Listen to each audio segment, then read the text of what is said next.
Voyons voir ce que les céréales au chocolat et les Weetabix vont faire à mon taux de glucose. C'est pas forcément le type de petit déjeuner que je préfère pour ma santé, mais je voudrais savoir lequel est le pire pour ma glycémie. J'ai donc testé ces aliments sur 2 jours différents.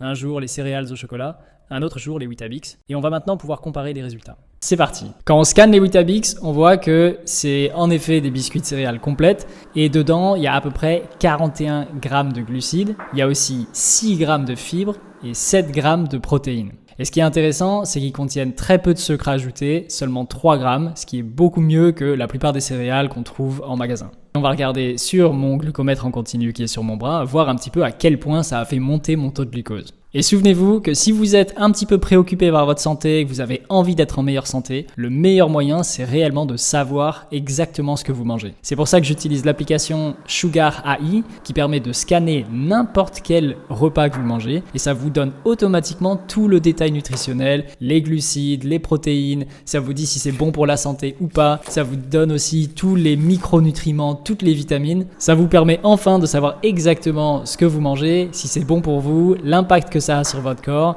Et moi, ça a complètement changé mon alimentation. Donc sur la courbe là, on voit quand même que ça a fait monter mon glucose de 52 mg, ce qui est pas négligeable, surtout pour le matin. C'est presque assez similaire que ce que j'avais eu avec des céréales au chocolat. Donc c'est probablement meilleur pour la santé parce qu'il y a moins de sucre ajouté, mais ça a quand même un gros impact sur la glycémie dès le matin au réveil, ce qui n'est pas idéal. Je vais manger un bol de céréales chocolatées et on va voir l'impact que ça a sur mon taux de glucose. Alors, ces céréales chocolatées contiennent beaucoup de sucre, 17 grammes pour une petite portion.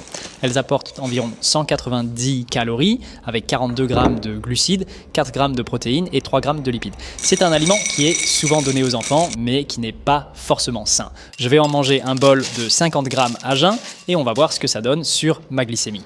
Aïe, on voit que ça a fait une montée d'environ 50 mg, ce qui est beaucoup pour une petite portion. C'est vraiment pas un petit déjeuner idéal.